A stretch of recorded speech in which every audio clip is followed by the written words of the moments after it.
Hey guys, I just had one of the most actually, this isn't true. I recently, like almost 2 hours ago, 3 hours ago, had the most interesting dream I've had in a while, and I want to share it with you. The funny part is, I said I just had because that's how I started the Bulgarian video, but recording it took around with all the details, the explanations, the side notes. It took me around an hour and a half, and at this point when I'm recording this video, it's not really just had, it's recently had. So that's why I started laughing. I don't know, just so that we can have real-time fun, I guess. I had an idea just now. I have to buy a camera for that.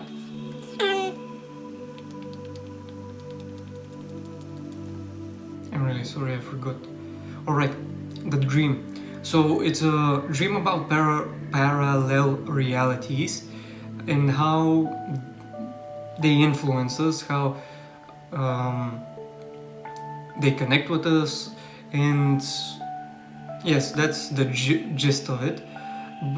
And there are a couple of conclusions that I've made. Usually parallel realities are a subject that I love a lot. I don't know, I'm not sure where it comes from, but it's really exciting for me to examine the differences, the experiences, and I'm talking about meditation, through meditations, etc, etc. It's really different. I mean, I don't mean parallel realities in the most sense, in the sense that usually you'll see from scientists, because they usually represent a whole new world.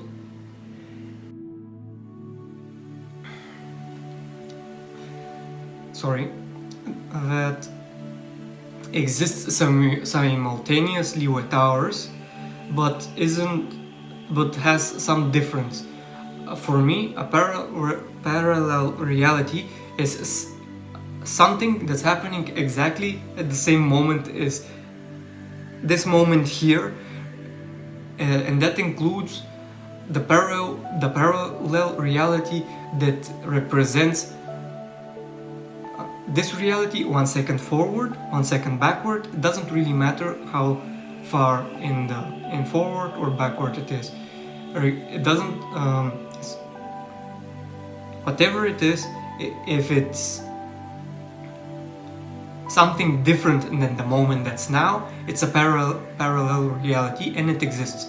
That's my point of view on what parallel realities are. Now, if you're interested to see my definitions and how I made these connections and why I've made them, I will be uploading videos in Key Practical Build. It won't be right away, by the way. When I'm telling you this and when I'm recording this video, I'm not sure when I will upload it, because I have some other ideas that I think are more important. So for now, it's not going to be, I'm just telling you that I will upload. If you like, go ahead and subscribe to that channel so that you can keep an eye out. You can also check out if there is a video. There might already be at the time that you're watching this,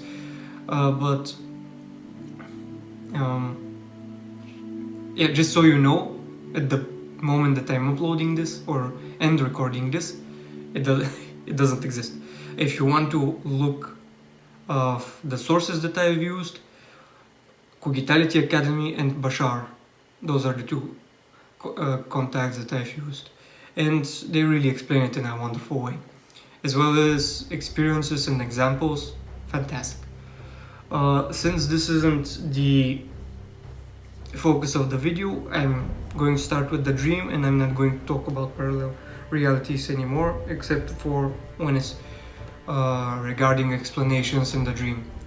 So I'm not really sure if that's how it started.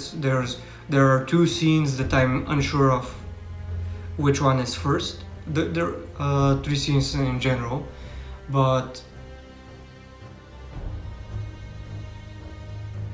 as a whole, sorry.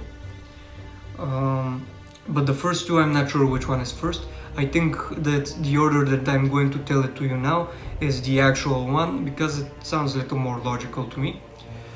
Normally, as every dream, I don't remember how I got there, don't have any specific connection, I'm just there and the experience started. What were we doing? I was me, yeah. I'm always me. Me and my two cousins and their spouses were taking a walk on a beach. The beach, I don't recognize it, I don't know where it is, I don't think I've seen it anywhere here in this reality, so it doesn't really matter either. We were just having a walk and we reached the end of the beach. The end of the beach had a cliff or something like that. It wasn't, you could see that there was a tree above it, but it was high enough that we couldn't climb it, so that's why it was the end of the beach. And now I started hearing noises. There's so many connections to make. I don't know if I'll manage, but the best way to check is to do it. When we reached the cliff, so it was a cliff that was in front of us, and I mean, we weren't on the cliff, we were below the cliff, right? It was above us and we couldn't continue on forward in that direction. So we heard some noises and I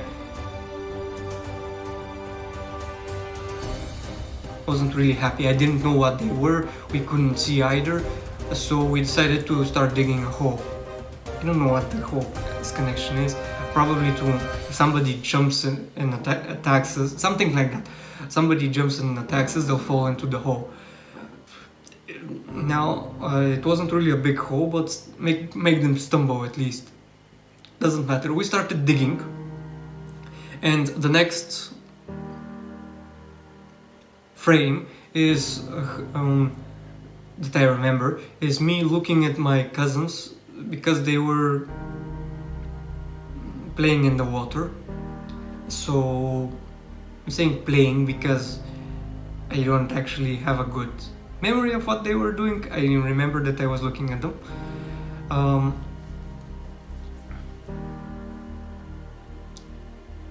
And one of their husbands was digging the hole. Now the interesting part is that they didn't look the same way that they look here. They looked like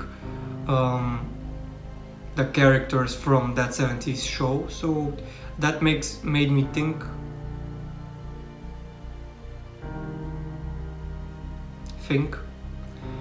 that I was in a friendly environment, which is a little different than the usual interpretation that I use for a dream regarding people that I know. I'll explain it later. I'm generating a little energy because I just want to form everything in my head. For the 10th time,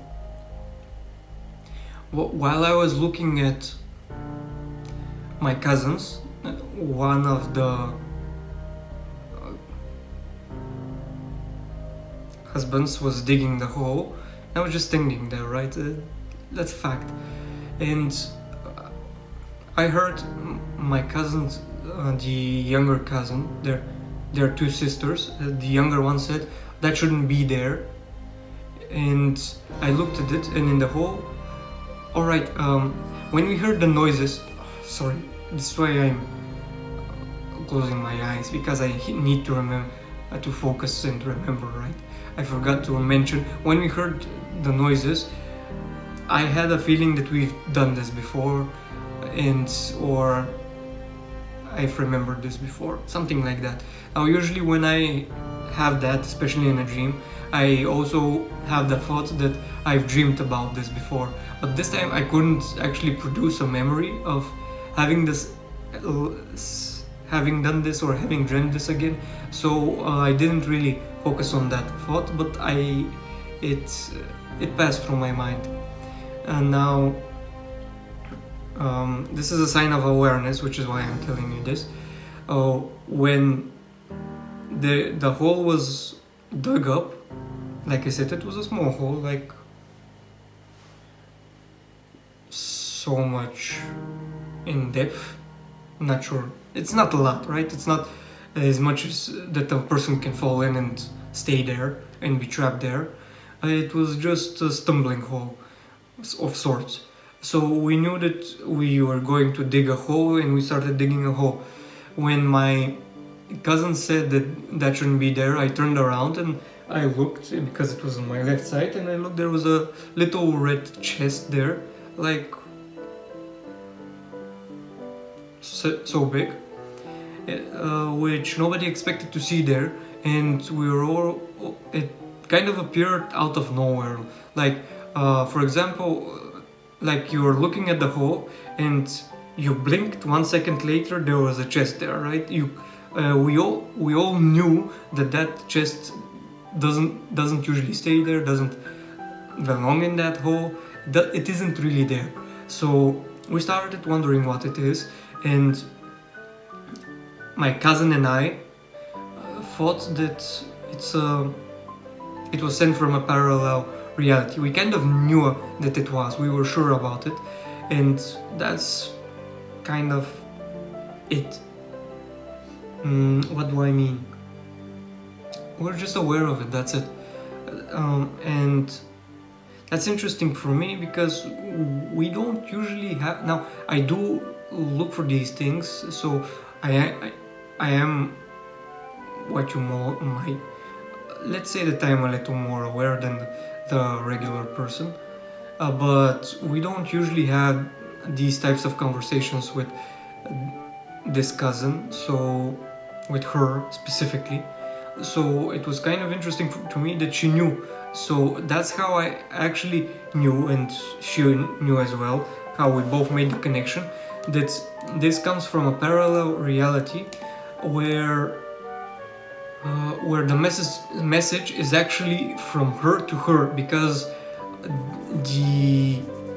in order to make a connection between parallel realities, there have to be similarities in the frequency range of the individuals that are participating in the interaction. And my logic was, since she knew, she felt the connection, right? So that's what I estimated. Estimated isn't concluded. And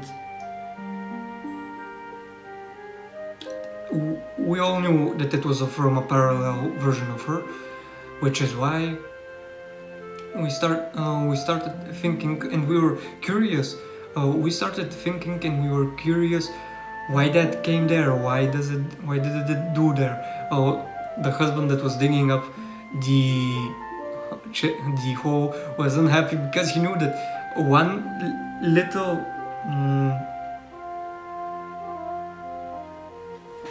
change or influence from the standard direction that things are going to create a whole different path. And he was disappointed in that, because now we had to figure out this. So you could think of it as a message that we are entering a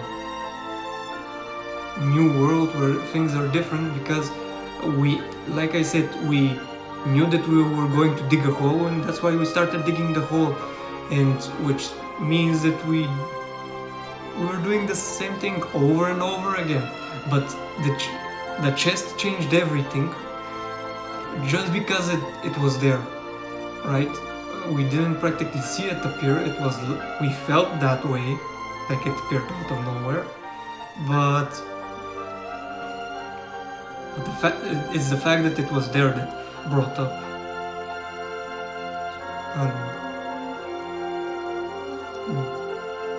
those kind of emotions in us. Alright, that he was unhappy, that we were confused, etc., etc. So we started wondering, and we took it, right? We took it so that we can examine it. Now, this is the end of the first scene. The second scene is me going to the store for food, groceries. And during that time, I was actually thinking that. What was I thinking? I started forgetting the. I was thinking that the chest was some sort of message, so that it can bring us to a specific idea, take us to, give us some information, so that we can realize something. Right? It contains a message for an idea that we can do, and that's one of the things that I thought about. But the focus of this scene was me thinking on how I could test my beliefs. So what I've learned from Cogitality Academy, from Bashar, is that in order to manifest a result, to realize something, to make it an actual thing, you just have to believe in it and it will appear. And that's the most direct, short and precise way to say it, right? You have to believe in it in order for it to appear. This is why we have to believe in order to see, instead of the other way around. Otherwise, there's no guarantee that if we don't believe, we will see, right? We actually create the specific filter to see something in order to assemble that result and to see it as an actual thing. Now, usually when I wonder how to test my belief, I straight up jump to the decision of buying lottery tickets, because this is something that I usually don't like to do. I don't believe, and I don't really like the idea of winning some sort of amount out of that, out of nowhere, I mean.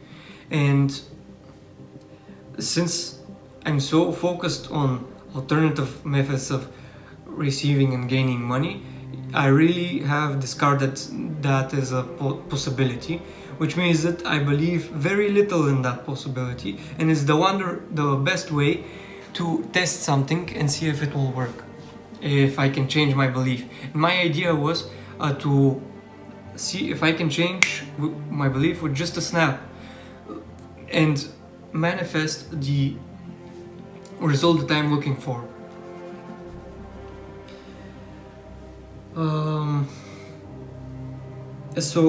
But I knew that I don't usually believe in this, so I decided to buy 5 or 6 tickets. I think they're called tickets. I'm not sure how they are in English, nor in Bulgarian for that matter, but doesn't matter.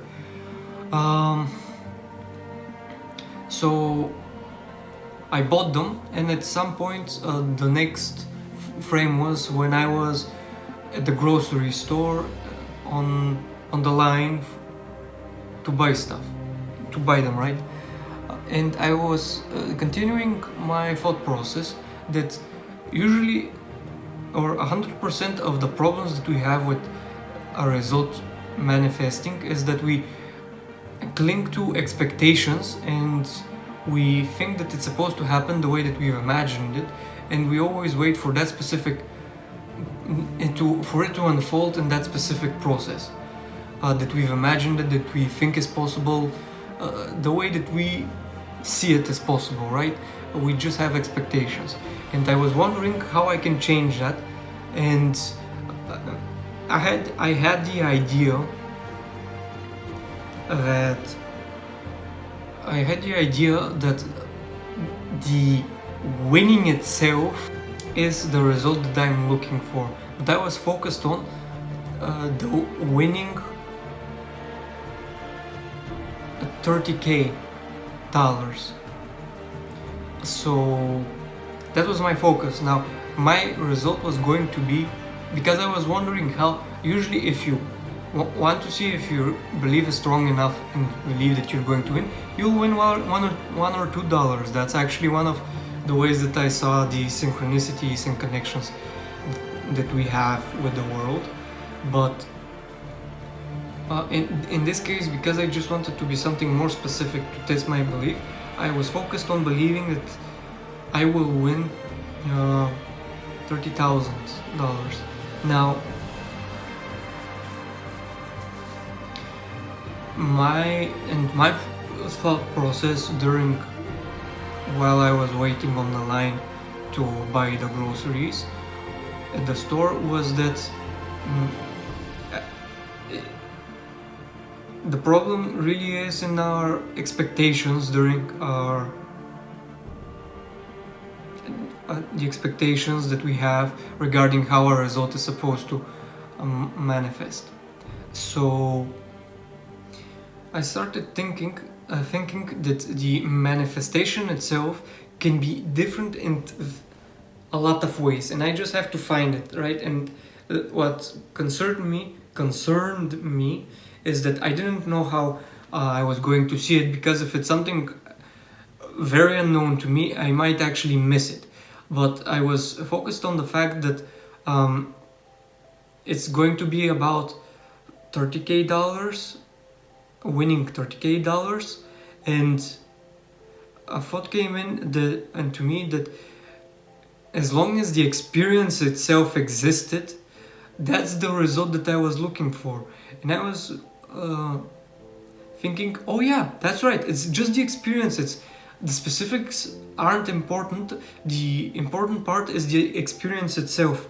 And there was a old man next to me, in front of me, that was checking out his ticket, and I saw him, and I was looking at him, and I thought to myself, now for example,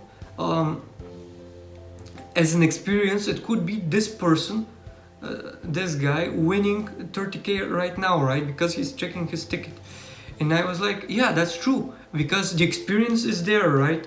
And it's really representative of what my mindset is, because if he wins, that means that I have two options. I can either mope that he's the one that won and it's not me, because when he wins, he will have access to the money and I won't. Whereas if I win, I will be the one that has $30,000 and I'll be more happy, right?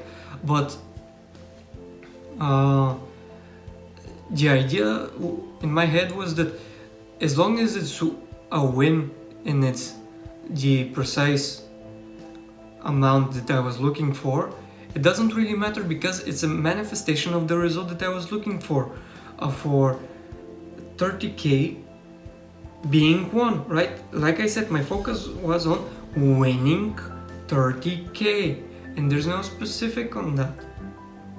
I just wanted to see if it's possible to manifest that specific belief, and if I'm that good at changing my beliefs, so that I can manifest everything when I just snap my fingers and change my belief. And while I was thinking that, I was like, yeah, that sounds really true, right? That sounds correct with everything else that I know and think. So if this actually happens now, this is 100% marker that this is true. And he actually won. There it is. Like a second later, it stopped on $30,000, and I was like, yeah, so it's true. Let's do the experience that I would prefer, and it was being happy that he won, right? My initial idea was to be happy of winning 30k. So my decision was, regardless of who wins it, be happy that 30k were won, because it's the actual manifestation of the result that I was looking for. So yeah, it's kind of funny because I started being happy and wanted to congratulate the person, to hug him, to shake his hand, something like that, but I couldn't get him. He actually was so happy, so he started running back and forth, and I couldn't get him. I was actually behind him. I couldn't reach him, and that's it. I tried to share that excitement that I was experiencing. It was kind of faking it as well. I mean that I wasn't really truly happy, but I knew that my focus should be on the experience and producing the experience more than the fact that I'm jealous of the person, because for me that's soaring outside of my comfort zone as well as thinking, because I'm not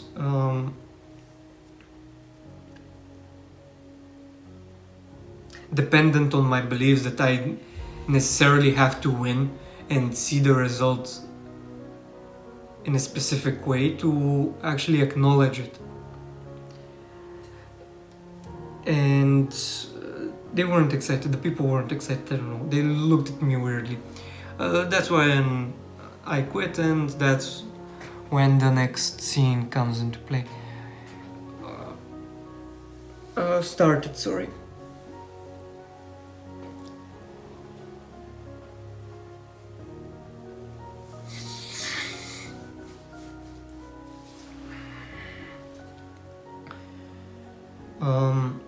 The next scene was me and my family on my father's side being at home or at a gathering but it was someone's home. I don't know who it was.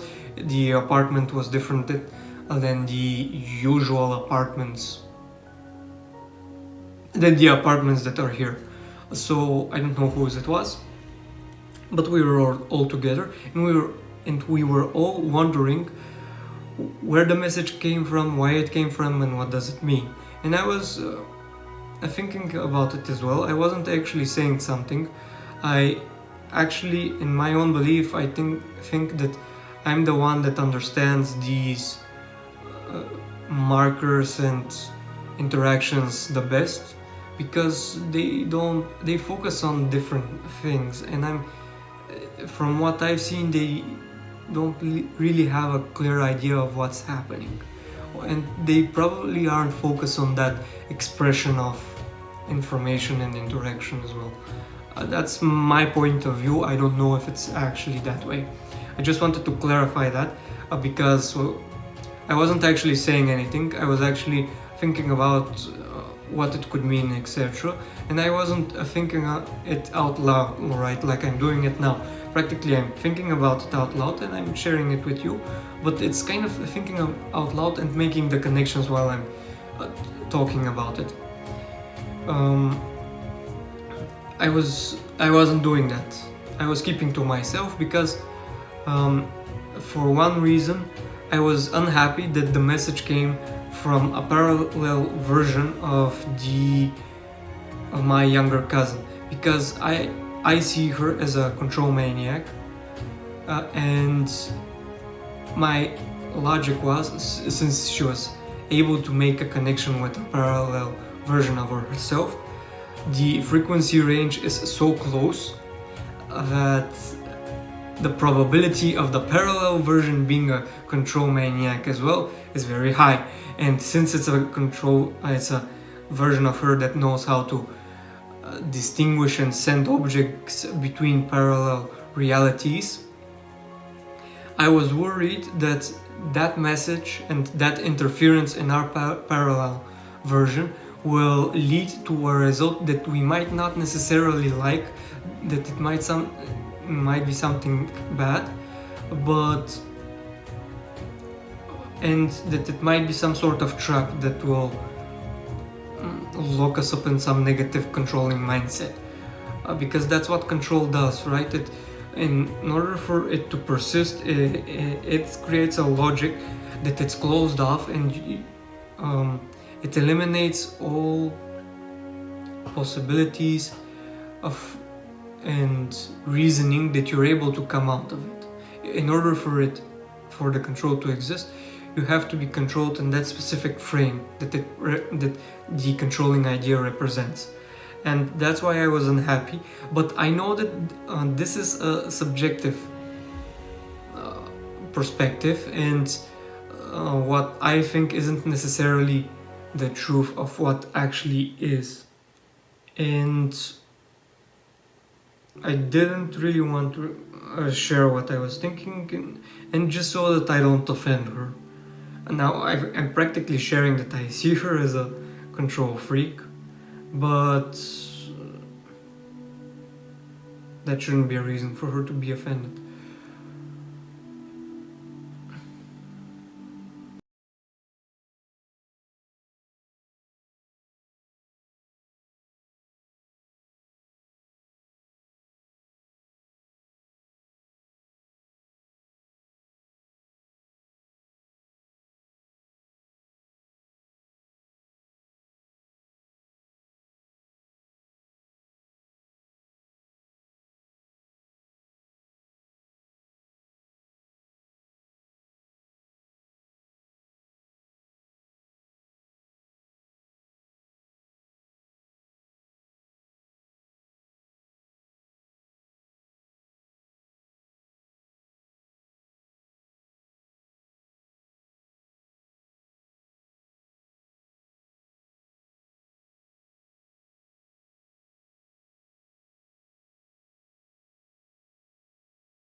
My head hurts.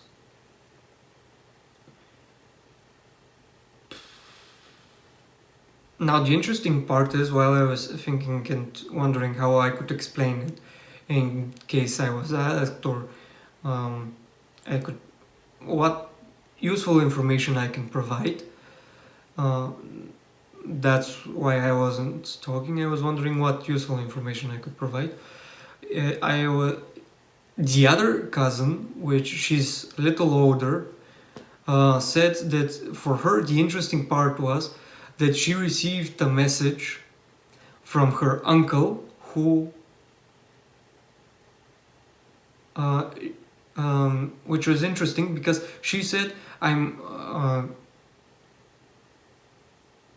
uh, curious that she doesn't know, her parallel version doesn't know that my uncle is dead, which was kind of interesting, right?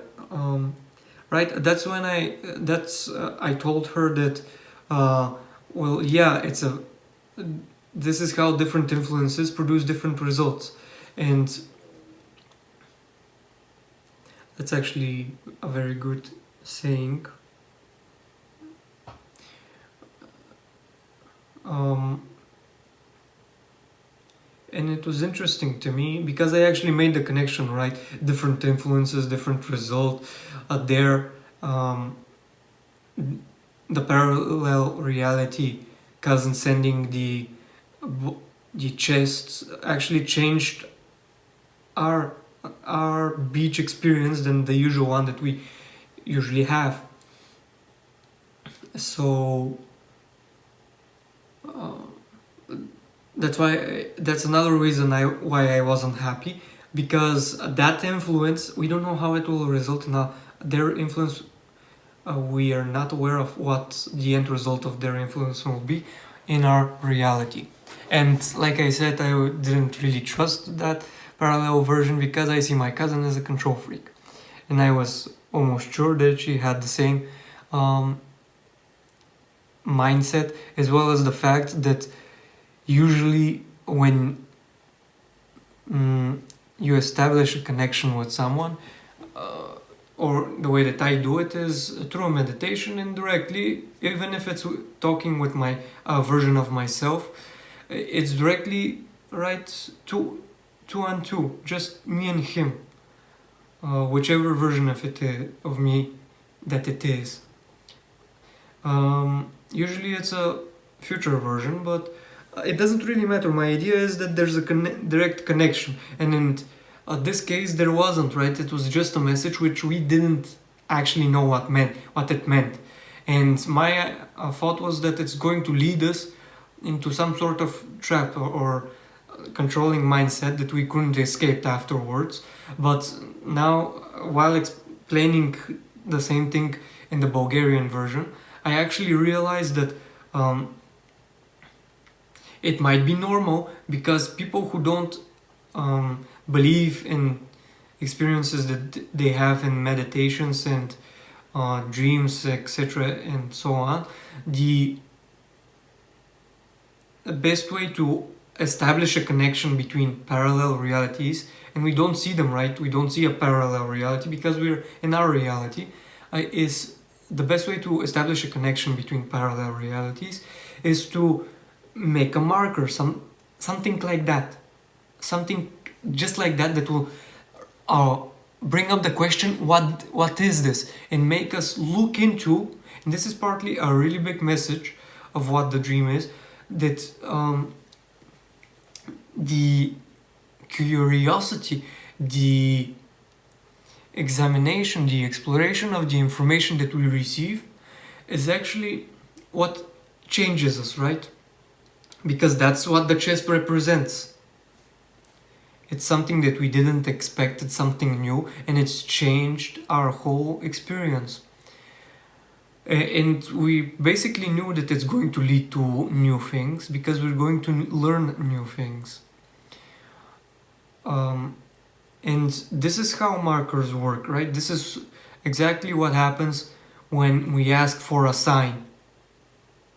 And this is why I had the second scene where with the lottery tickets and the winning of the lottery tickets, because we actually always receive a sign, and it's the same as the lottery tickets. We just have to see how it manifests and use it. That's it. That's actually it. There's nothing more that we have to do. Just wanted to do it. We just have to accept that it's happened. If we reject it, we don't learn anything new. We just limit ourselves. That's it.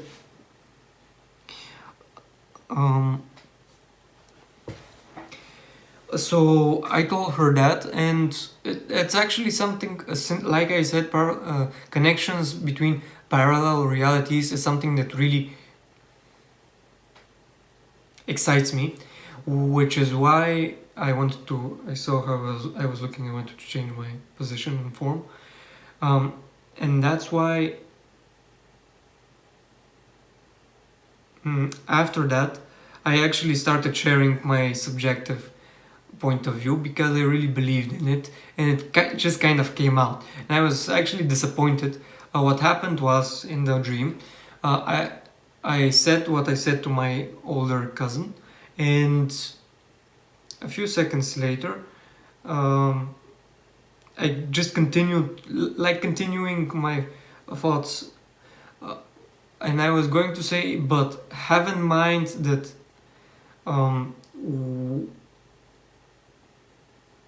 like what I just said, the younger cousin, she's a control freak, and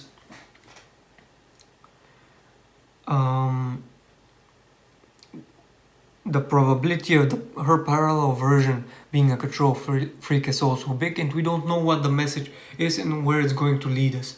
So that's what I started saying, but in the beginning I cut myself off because I realized what I was going to say, and I stopped. But the younger cousin, she was actually about to leave the room, and when she heard what I started to say, she returned because she got curious of what I was going to say. I don't think she knew. No, she was actually interested to know what it was because she knew it was about her, right? She knew that the connection was with her, and I cut myself off on, but have in mind that, and I cut myself off, and I started thinking, should I share that? But I was really enthusiastic about sharing this thought, so I kind of reacted like this. Oh, you just couldn't keep it in, could you? Right? That was my reaction, and I just said what I was going to say, and she actually accepted it and was like, "It's okay, Lubo. Relax, relax." And she was smiling, and I knew that she was right because there's no actual confirmation that the message is something bad. And usually a person that knows how to establish such connections isn't really in a negative mindset. People that are closed off don't do these things. They're closed off to those ideas. It's not something that we deem possible usually when we're in that specific controlling mindset, whatever it is. So that's actually something of the interpretation of the dream that I was wondering what it actually means, but it has a lot of interpretations. You can make interpretations for yourself as well. I'll see if I'll upload mine, because there are a lot and they're kind of distorted, right? I jump from one connection to another, from one meaning to another meaning. It's messed up, and I have to find some order in order to share it accordingly with you, so that you can understand it as well. Saying that, I'm not sure if the whole dream has become clear, but that's generally the whole of it. There were other people that I was observing, like my cousin's kids and my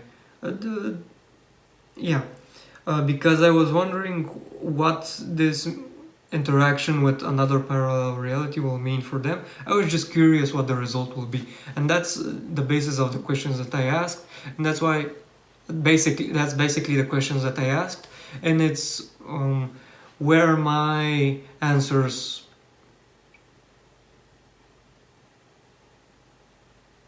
come from.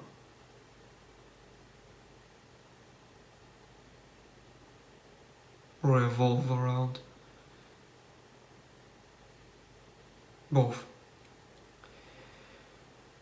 Uh,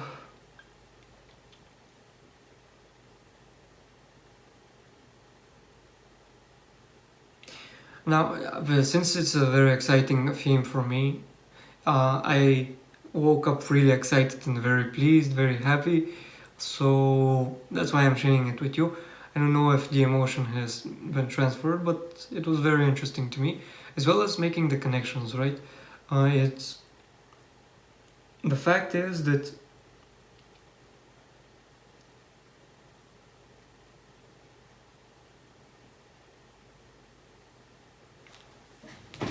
this is where I start. What's it called? Drawing. If we have our this is some of the connections, right? This from the dream that I explained.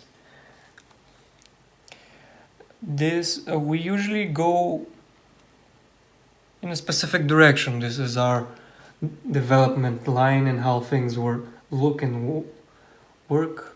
This is our reality, and this is where we actually dig a hole and whatever happens. But in this case, there was some sort of influence, some sort of different interaction that happened, and it actually created a whole new version, right? And this is the difference. Imagine how this actually linearly continues forward, like this didn't exist at all.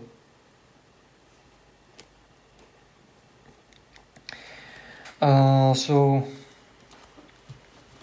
this is parallel reality with influence. This is parallel reality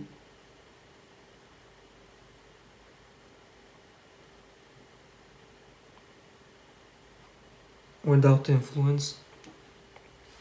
Since it's both have WI, I didn't know how to name, so I just crossed off.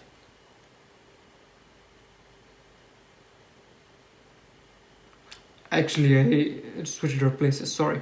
The above one is with influence, the below one is without influence. And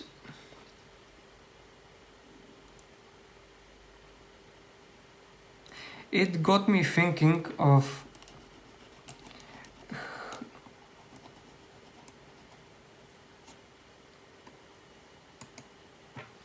how we experience our reality, because we actually, these blocks, imagine that they're parallel realities, they all exist at the same time, and they're just, that's it, they're just different moments. And the idea is that we are the ones that create the linear experience that we have, right? There's no actual confirmation that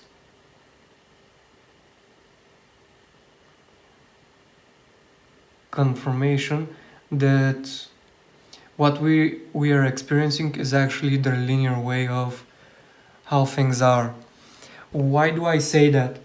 Because this is something I was thinking about. It's not really a good example, but Einstein says that time is relative, right?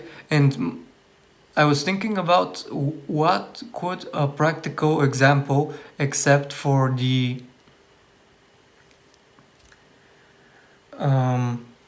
scientific experiments and results, might be for us, because not a lot of people are on the side of science. They don't really accept it, or they don't like it, or they don't understand it, or they don't want to understand it. It's a little different. And I was wondering if I could find an example of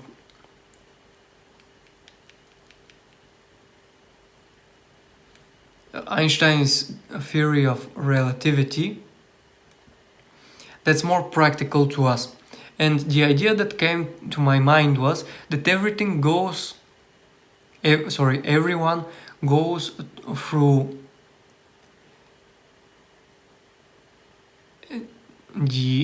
through experiences in his own manner, in his own time.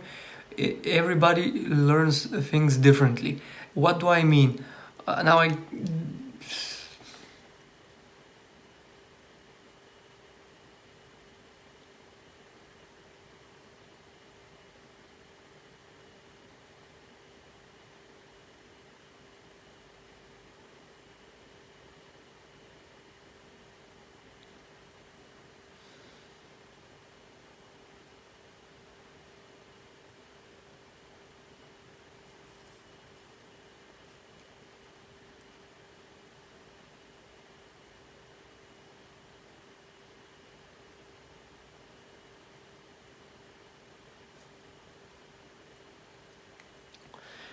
now every like I said, everyone experiences things in a different period of in their life.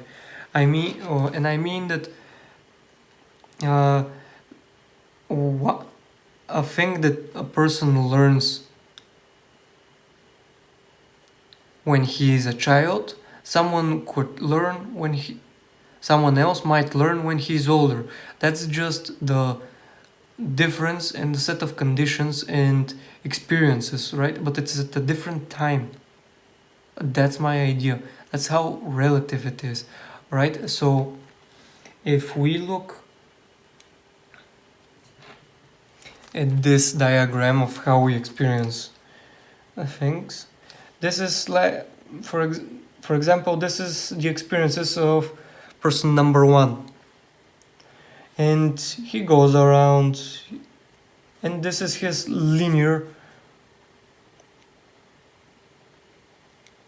these are his linear experiences, and whatever happens, we will always see them as consequential, right?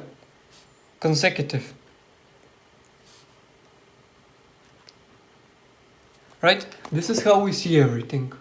But actually, theory about parallel realities is actually something like this, and this isn't really a good representations of how they look. They are all connected in the same way, and there is no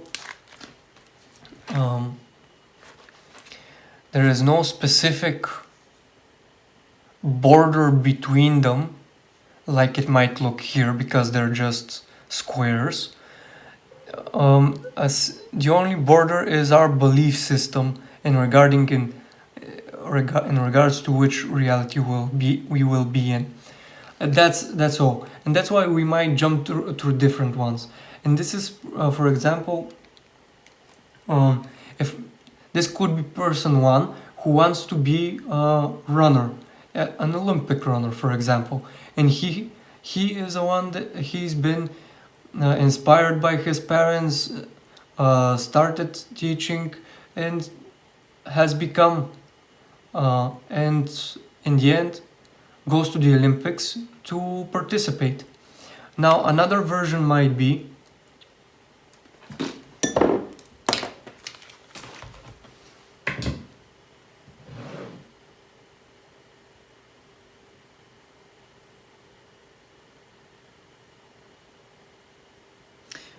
yeah, just a second. I just want to get a different color.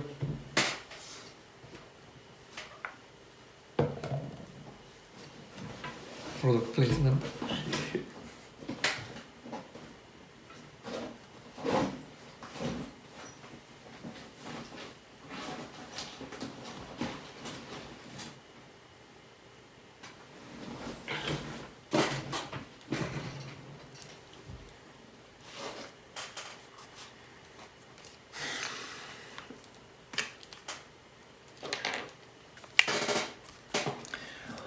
So the blue one is person 1. Like we said, he's been born, he's been inspired, he's gone to training, and then he goes to participate in the Olympics. Another person might be, he was born, but his parents don't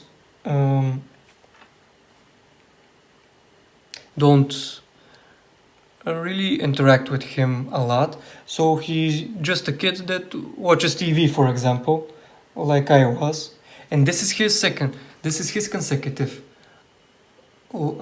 experience, and he's just watching TV, etc., etc. From where he gets older, he becomes a dedicated viewer, for example, for lack of I can't think of anything better. And because he's a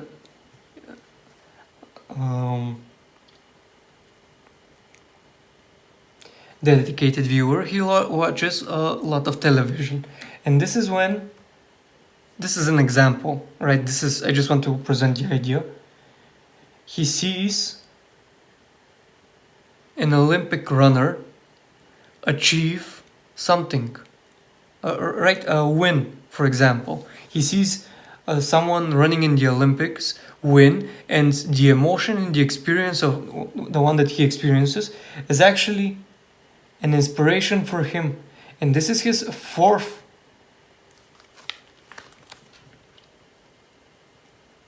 it's probably not seen very good.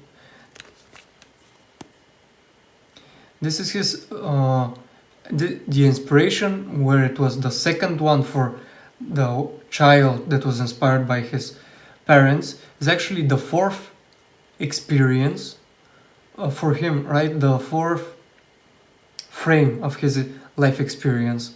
And from there on, he continues. It's in a different path. It's never the same path. But my idea is that in the end,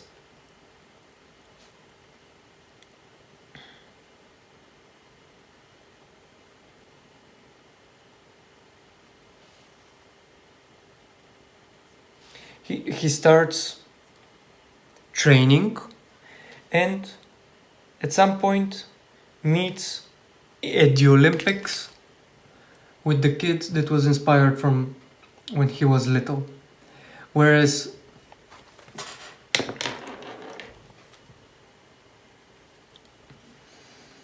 this one, for example, the child that was inspired doesn't actually have the same experience from television and for television like the second one has, and something else will happen that will inspire him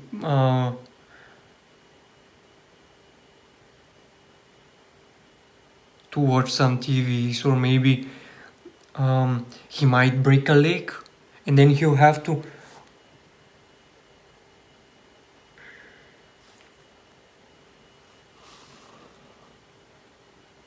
watch the Olympics on the TV.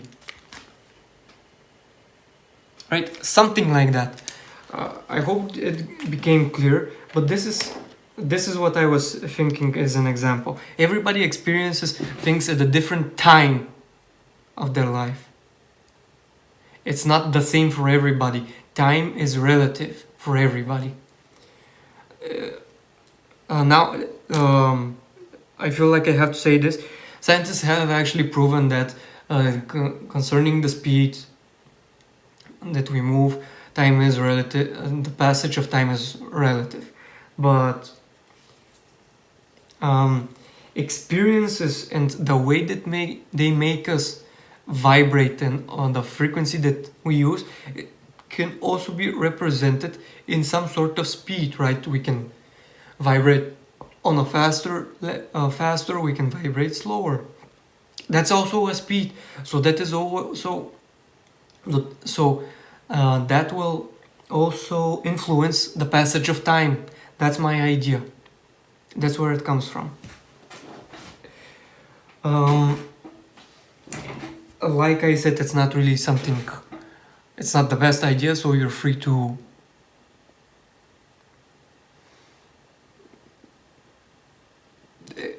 interpret it however you wish.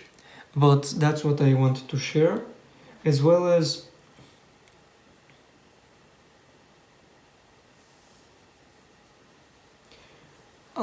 a big part of what was interesting in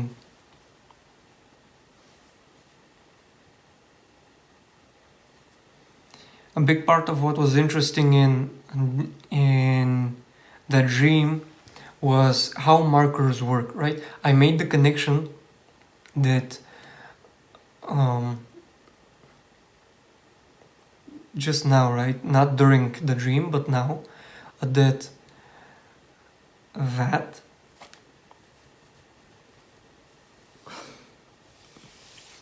in order to receive a message from a parallel reality for someone that doesn't practice in interpreting dreams, looking for their meaning, doesn't go into meditations, doesn't channel whatever it is, this is the best way to make a connection. And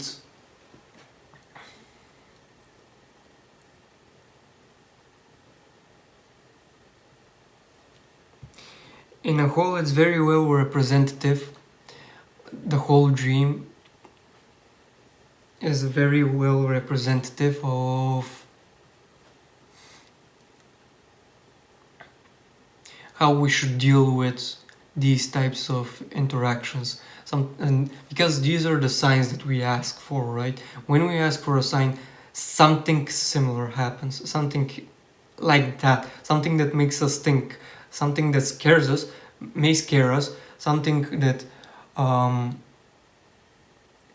may intrigue us, may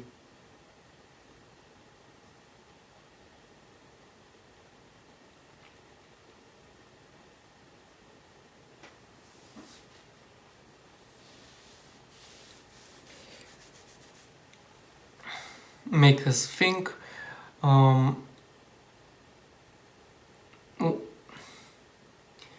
It takes us out of our comfort zone is the generalizing it, because usually the things that make us think are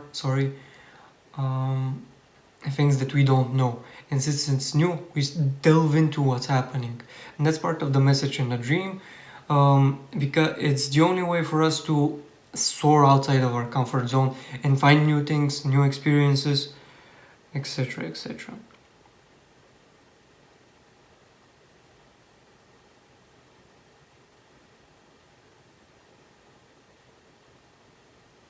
Now, if you're wondering what dream I'm talking about, this is the same video as a recording, but I'm going to cut it, so I'll put a link in the description of this video so that you can see what I'm talking about if you would like to see it, but it's kind of long, so you decide if you want to watch it.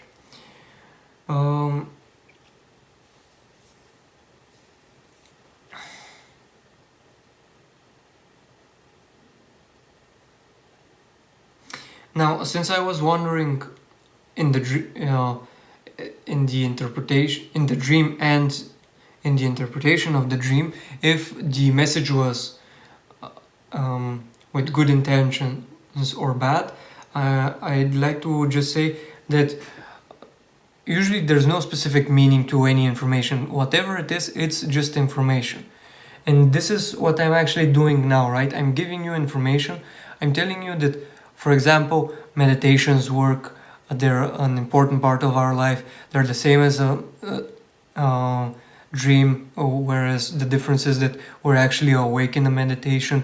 But the messages are the same, and for meditation, for dream, whatever it is. And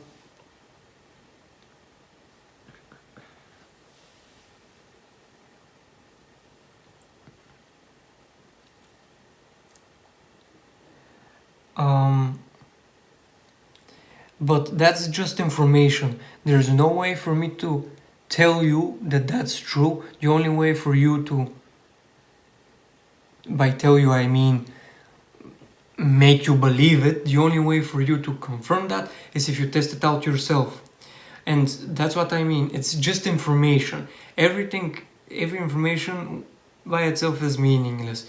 This is something that Bashar Goes explains in depth. And a way to recognize if the intentions of a message are good is to ask and see if you have the free will to choose whether to do it and how to do it. Now, the negative the messages that are received from a negative source always force you to do it in some way, in a specific way, and may tell you that you don't have any other choice if you want that result. That's a controlling and a negative intention. Whereas the positive side would be you receive the information, it might be heard as you have to do this, like it's pushing you to do it, but you will always have the free will to choose whether to do it and how, whether to do it or not, and how to do it if you decide to do it. And what I usually do is ask the question, what if I do the exact opposite? And that's when I can recognize, because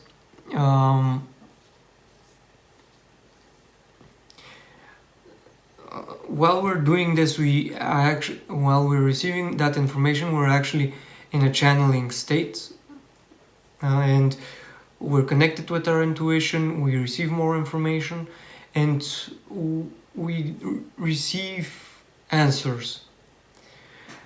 And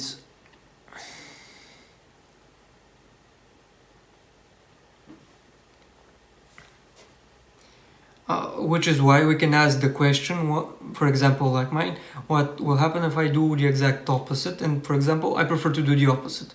That's what I usually state, so that it's clear that I've made a choice. If I receive an answer, don't do that, do what I told you, or do what you were told.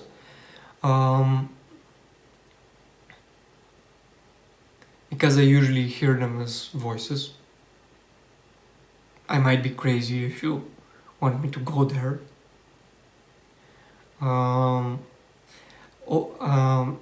Then I know that that's a negative, that's a negatively intended idea. I usually disregard it, forget it immediately. But in case I see something useful, I remember it as a piece of information that I can use later, and something that I may see as more positive and beneficial. But if the answer is, okay, you can do that, but my advice would be, or it would be better too, whatever it is, right? It's not forced, right? It's like a suggestion, right? Like I'm just uploading these videos, but I'm not going to expect you to believe in them or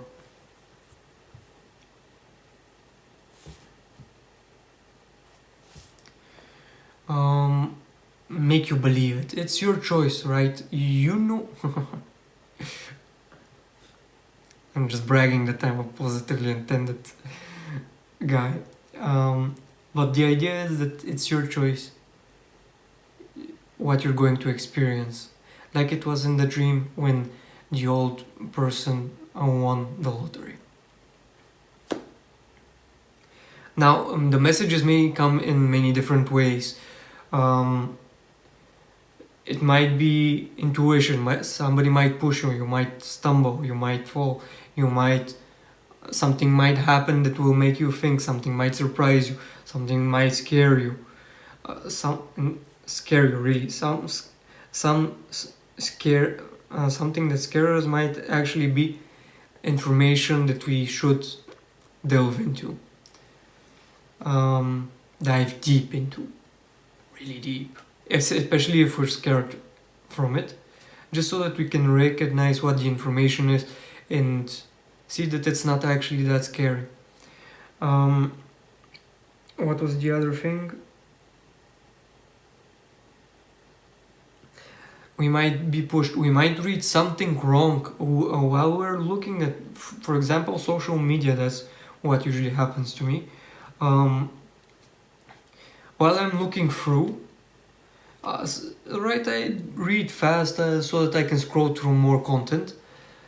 And sometimes I see something, I read it, and I can't believe it. And then I see that it's not actually what I've read.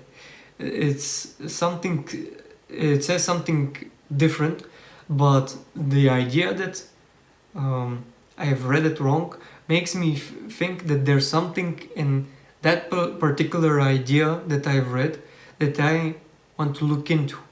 And that's how I start, that's how, what I do when I assess what message I might have received or what conclusion I might have made just now, because I've read it wrong for a reason.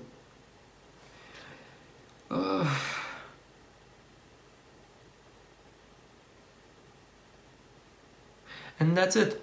Look out for those signs if you want to use them. They're practically very fun. As much as you ask for, you receive as much as you ask for. That's it. There's no limit, and there are no specific conditions, save for you being open to different ways of the sign appearing. That's it.